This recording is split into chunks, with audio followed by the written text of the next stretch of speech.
Hello friends, good evening.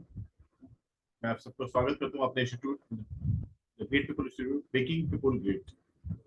Today is the time for class second. Class first को मैंने already discuss कर लिया था आप लोगों से, and today is the time for class second. तो क्लास सेकंड का जो टॉपिक है मैं पहले आपको हाईलाइट कर देता हूँ कि क्लास फर्स्ट में हमने डिस्कशन किया था two thing which are very much important for learning of earning. पैसा कमाने के लिए दो चीज बड़ी इम्पॉर्टेंट है। पहला है वो स्किल, एंड दूसरा है स्ट्रॉन्ग विल। ये दो चीज फंडामेंटल पिलर्स हैं, दो फंडामेंटल पिलर्स हैं फॉर लर्निंग ऑफ अर्निंग।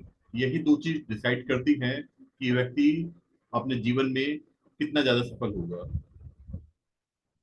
मैंने आपको बताया था कि ऐसे भी लोग हैं जो एक दिन में 50 रुपए कमा रहे हैं, और ऐसे भी लोग हैं जो एक दिन में 50 करोड़ रुपए कमा रहे हैं। तो जो एक दिन में 50 रुपए कमा रहे हैं, उनके पास जो नॉलेज है, जो स्किल है, जो विल है, वो 50 रुपए की है। और जो एक दिन 50 करोड़ रुपए कमा रहे हैं, उनके पास जो नॉलेज है, जो स्किल है, विल है, वो 50 करोड़ रुपए की है।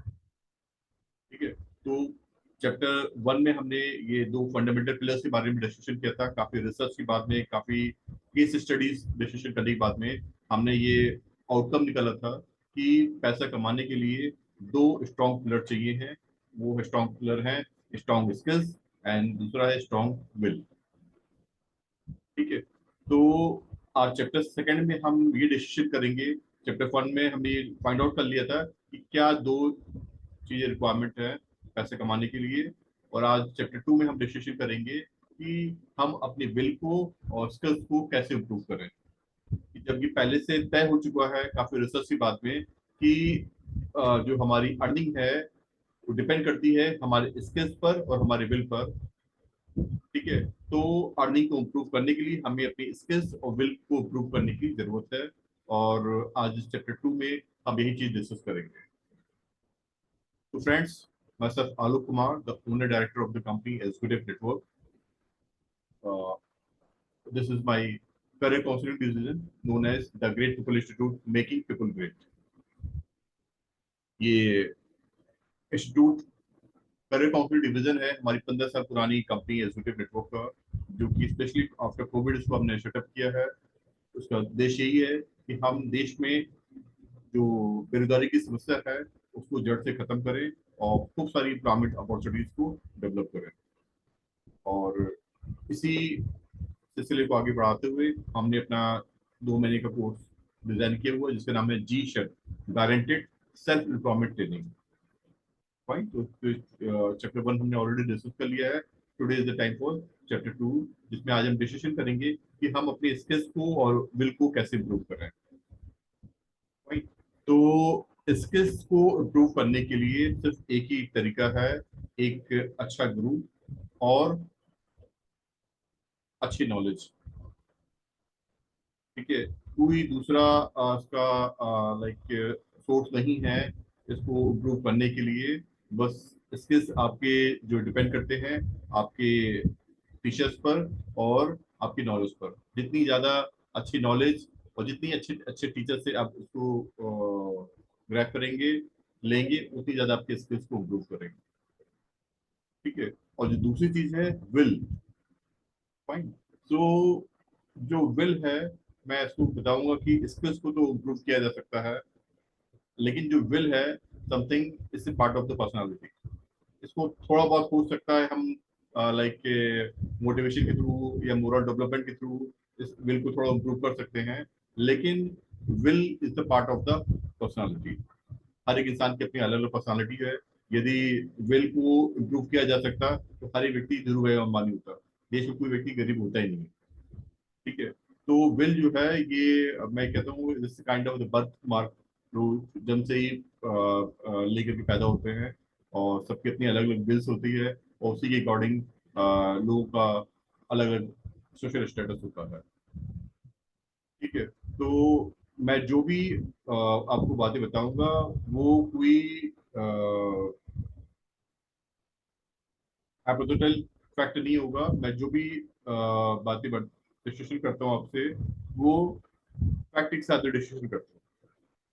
ऐसी कोई भी बातचीत जिसका कोई फैक्ट नहीं है, कोई आधार नहीं है, ऐसी मैं कोई भी बात डिसीजन नहीं करता। ठीक है। जैसे लोग कहते हैं कि दुकानों में या घरों में नींबू मिर्ची के एक लड़ी लगा लेने से जो नेगेटिव एनर्जी दूर होती है। ठीक है। या बिल्ली रास्ता काट जाती है तो थोड़ी देर के लिए रुक जाना चाहिए। ठीक है। तो मैं इन चीजों को डिनाई नहीं करता। हो सकता हो वो बहुत समय से चली आ रही है, हो सकता हो उसका कुछ पीछे कोई लॉजिक हो, फैक्ट हो, लेकिन साइंटिफिकली इन बातों को कोई फैक्ट नहीं है। ठीक है। तो मैं ऐसी चीजों को फॉलो करने के लिए कहता नहीं हूँ। लोग भी फॉलो कर रहे हैं, ठीक है, कोई इशू नहीं, मैं उनको डिनाई नहीं करता, वो कर रहे हैं, अच्छा कर रहे हैं। लेकिन मैं ऐसी बातों के बारे में डिस्कशन नहीं करता जिसका कोई फैक्ट नहीं है। ठीक है। तो हमने स्किल्स के बारे में डिस्कशन किया, स्किल्स को इम्प्रूव किया जा सकता है और बहुत हद तक इम्प्रूव किया जा सकता है। ठीक है, क्योंकि नॉलेज ऐसी चीज है, हम लाइक ज्यादा से ज्यादा गेन कर सकते हैं और अपने टीचर्स को बहुत ही अच्छी तरह से सिलेक्ट कर सकते हैं। ठीक है। बाकी विल के बारे में थोड़ा सा हमने बताया कि विल जो है, this is the part of the personality, इसको बहुत ज्यादा चेंज नहीं किया जा सकता। ठीक है। तो सबसे पहले मैं एग्जांपल मैं अपना खुद का लूंगा, और इस तरह से मैंने ये किस कंपनी को सेटअप किया और इस मुकाम तक ले आया। तो इसके पीछे स्किल्स का तो रोल था ही, लेकिन एक बहुत बड़ी स्ट्रांग विल थी। मैं बचपन से ही लाइक मेरे अंदर एक देश सेवा का एक जुनून भरा पड़ा हुआ था। और बचपन से ही, क्योंकि मेरी जो एजुकेशन है वो एक आर्मी स्कूल में हुई थी। आर्मी स्कूल में तो नहीं, आर्मी स्कूल के कल्चर के बीच में हुई थी, जहाँ पर मैं तो खुद आर्मी स्कूल में नहीं था, लेकिन मेरे आसपास के लोग बहुत सारे ऐसे बच्चे थे जो आर्मी स्कूल में पढ़े हुए थे, तो उनसे मेरा बहुत ज्यादा इंटरेक्शन हुआ करता था। उन्हीं से इंस्पायर्ड होकर के मैंने एनसीसी ज्वाइन किया, national national national cadet corps join किया। और एनसीसी में मुझे बहुत चीज़ें सिखाई गई। बहुत ज़्यादा प्रैक्टिकल्स होते थे, बहुत ज़्यादा केस स्टडीज होती थी, बहुत ही ज़्यादा हम लोग को ब्रेन वॉश किया जाता था। और हमें बताया जाता कि हम लोग एक तरह की बैक एंड आर्मी है, एक फ्रंट एंड आर्मी जो देश की रक्षा कर रही है बॉर्डर्स पर, और हम लोग जो देश के जो नागरिक हैं वो देश की एक तरह की बैक एंड आर्मी है। ठीक है। तो किस तरह से हम लोग अपनी जॉब के साथ साथ कुछ देश सेवा का और कंट्री डेवलपमेंट का भी काम कर रहे हैं। ठीक है। तो बचपन से ही हम लोग की इतनी ब्रेन वॉशिंग हो चुकी थी कि उसी का इफेक्ट था कि मैंने एमबीए कर लिया। एमबीए के बाद में तमाम बड़ी कंपनी से मेरे पास में ऑफर आ रहे थे, वो सारे ऑफर्स को मैंने डिनाई कर दिया, जबकि मेरे क्लासमेट्स हो रहे थे वो सब अच्छी अच्छी कंपनियों में सेटल हो गए और कुछ तो आउट ऑफ कंट्री भी चले गए। लेकिन मेरा ये था कि मुझे जो भी काम करना है वो लखनऊ रह के करना है। और सबसे बड़ा रीज़न ये था कि जो मेरी मदर है वो थोड़ा सा फिजिकली फिट नहीं थी, और मेरे सभी भाई बहन जो थे सब लोग चले गए थे अपनी अपनी करियर के लिए, वेदर के लिए, तो उनको लुक आफ्टर करने की कोई नहीं था। मेरे फादर की भी जो पोस्टिंग थी हमेशा ही बाहर ही रहती थी, तो मेरा अटैचमेंट मेरी मदर से काफ़ी ज़्यादा था। तो मैंने डिसाइड कर लिया कि जो भी करना है लाइक लखनऊ रह के करना है और मदर के साथ नहीं छोड़ना है। ठीक है। और जो भी करना है उसमें कुछ ऐसा करना है जिसमें कि जॉब के साथ साथ कुछ समाज सेवा, देश कंट्री डेवलपमेंट का भी काम है। तो स्पेशली मैंने एमबीए एचआर से किया था, ह्यूमन रिसोर्स में किया हुआ था। और लखनऊ में ऐसा कोई ह्यूमन रिसोर्स की कोई अपॉर्चुनिटीज नहीं थी। और मैंने बहुत सारी लाइक प्लेसमेंट कंसल्टेंसी में विजिट किया ताकि मुझे कोई अच्छी जॉब मिल जाए लखनऊ में। और प्लेसमेंट कंसल्टेंसीज में एक बड़ी प्रैक्टिस होती थी कि आप जाइए, रजिस्ट्रेशन कराइए, 500,000 रुपये जमा करिए, और मोस्ट ऑफ द केसेस में जॉब नहीं मिलती थी। तो ये मैंने एक मिस प्रैक्टिस देखी कि प्लेसमेंट कंपनीज वाले पैसा ले रहे हैं और जो जॉब सीकर्स हैं उनको बेहतर प्लेटफॉर्म नहीं मिल पा रहा है, जबकि लखनऊ में अच्छी कंपनियां हैं। ठीक है। तो मैंने ये देखा कि दोनों के बीच में like lack of the good connection, कि अच्छी कंपनीज भी हैं, अच्छे कैंडिडेट भी हैं, लेकिन के बीच में जो प्लेसमेंट कंसल्टेंसीज का जो कनेक्टिंग लिंक है ये अच्छा नहीं है। ठीक है। वो पहले से पैसा चार्ज कर रहे हैं, तो बहुत सारे लोगों को जिनको जॉब नहीं मिली, वो लोग कहते हैं नहीं ये सब ठीक ठाक नहीं है, तो लोग उनसे सर्विस नहीं लेना चाहते हैं। तो मैंने डिसाइड किया कि मैं इसी कनेक्शन को ही ठीक ठाक करूंगा, और फिर मैंने खुद की प्लेसमेंट कंपनी सेटअप की, और कभी भी एक पैसा भी कभी किसी कैंडिडेट से चार्ज नहीं किया। ठीक है, तो मैंने उन कंपनीज का सर्वे किया, उन वहां पर जाकर विजिट की जहां पर रिक्वायरमेंट थी, उन सभी ऐसे कैंडिडेट जिन्हों की इन्होंने एमबी किया हुआ, तो एमबी कैंपस से जाकर को डाटा कलेक्ट किया, और फिर दोनों को एक कॉमन शेल्टर के नीचे लेकर के आया, यानी कि दोनों के बीच में एम्प्लॉयर एंड जॉब सीकर के बीच में मीटिंग कराई। और ये बहुत ही प्रैक्टिकल फ्रूटफुल रहा। बहुत सारे लोगों को अच्छी अच्छी जॉब मिल गई, और बहुत सारे जो कंपनीज थी उनको अच्छे अच्छे लाइक एम्प्लॉयज मिल गए। ठीक है, पहले ये डिस्कनेक्शन इसलिए था कि लोगों का प्लेसमेंट कंसल्टेंसी से विश्वास जो है उठ चुका था, क्योंकि वो स्टार्टिंग में कुछ ना कुछ रजिस्ट्रेशन के नाम पर पैसा लिया करते थे, तो लोग प्लेसमेंट कंसल्टेंसी में लोग जाने से लाइक कतराते थे। तो मैंने पहले सिस्टम शुरू किया कि आप कोई भी चार्ज कैंडिडेट से नहीं लेंगे। ठीक है, पहले हम दोनों के बीच में एक कनेक्शन सेटअप करेंगे, और उससे जो प्रॉफिट होगा, उससे जो वर्क प्रोडक्टिविटी होगी, वो उनसे शेयर करने के लिए बोलेंगे। ठीक है, तो ये मेरा जो प्रैक्टिकल था काफी सक्सेसफुल रहा, और बहुत बड़ी लाइक क्वांटिटी में हमने कॉर्पोरेट्स को और जॉब सीकर्स को आपस में कनेक्ट किया, और वो बहुत ही अच्छा रेवेन्यू हमने जनरेट किया।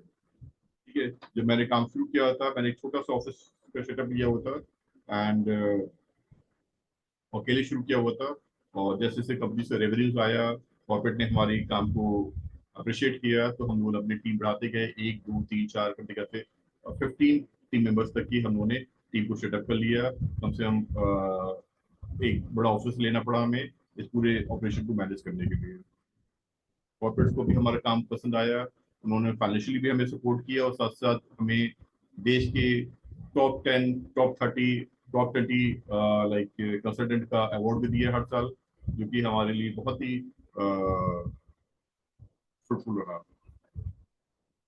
तो इस सिलसिले में तो देखिए, हमारे पास में जो मैंने काम किया, मैंने दैट वाज माय विल कि ग्रोथ मिली, पैसा खूब आया, लेकिन वो मेरी डायरेक्शन नहीं थी। मेरी डायरेक्शन क्या थी कि मैं कुछ ऐसा काम करूं जिससे कि मैं लखनऊ में रह करके अपने पेरेंट्स को सपोर्ट करते हुए और कंट्री डेवलपमेंट के लिए काम करूं। ठीक है, तो वो जो विल थी, उसी विल की वजह से मुझे इतनी ग्रोथ मिली।